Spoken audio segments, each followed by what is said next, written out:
تو ہمارے بعض ساتھیوں نے ایک سوال کیا ہے، قربانی سے قبل بال اور ناخن تراشنا کیسا ہے؟ اس سلسلے میں قربانی سے قبل بال اور ناخن تراشنا جائز ہے، کیونکہ حدیث کے اندر آتا ہے کہ آپ صلی اللہ علیہ وسلم نے ارشاد فرمایا کہ جب عید الاضحیٰ کے 10 دن شروع ہو جائیں تو اپنے ہاتھ اپنے بال اور اپنے ناخن وغیرہ نہ کتروائے۔ تو اس روایت کے اندر جو نہی آپ صلی اللہ علیہ وسلم نے فرمائی ہے، یہ نہی تنزیہی ہے اور یہ نہی تحریمی نہیں ہے، یعنی ایک استحبابی عمل ہے، اس کے خلاف بھی اگر کوئی کر لے تو کوئی حرج نہیں ہے۔ اگر خصوصاً اگر اس کے ناخن اگر لمبے ہوئے ہوں اور اسی طرح اس کے بال اگر لمبے ہوئے ہوں تو انہی دنوں میں وہ کاٹ سکتا ہے۔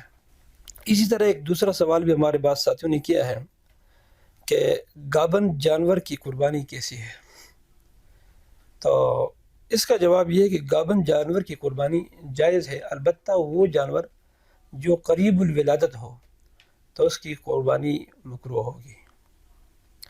تیسرا سوال ہمارے بعض ساتھیوں نے کیا ہے، شرکائے قربانی کا بوقت ذبح موجود ہونا ضروری ہے یا نہیں؟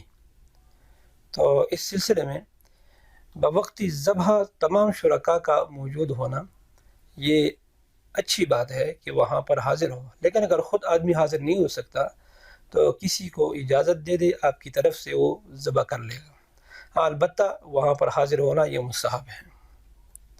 ایک اور سوال جو ہمارے بعض ساتھیوں نے بھیجا ہے، جس جانور کے تھن نہ ہو تو اس کی قربانی ہو سکتی ہے یا نہیں؟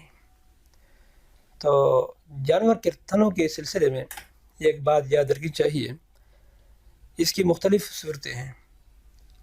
اگر کسی جانور کے پیدائشی تھن نہ ہو تو اس کی قربانی درست نہیں ہے، اور اگر کسی جانور کے تھن کسی مرض کی وجہ سے سوکھ جائیں تو اس کی قربانی بھی درست نہیں ہے، اور اگر بغیر مرض کے سوکھ جائے تو اس کی قربانی جائز ہے۔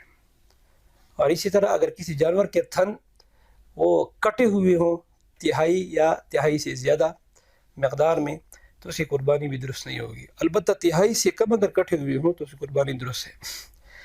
اسی طرح وہ جانور جس کے تھنوں کے سرے کٹے ہوئے ہوں ان کی قربانی بھی درست نہیں ہے۔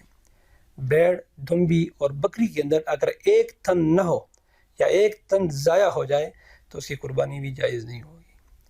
اور گائے اور بھینس اور اونٹنی کے اندر اگر ایک تھن نہ ہو تو اس کی قربانی جائز ہے، اور اگر دو تھن اگر اس کے ضائع ہو جائیں یا دو تھن مرض کی وجہ سے سوکھ جائے تو ایسے قربانی کی یا ایسے جانور کی قربانی جائز نہیں ہوگی۔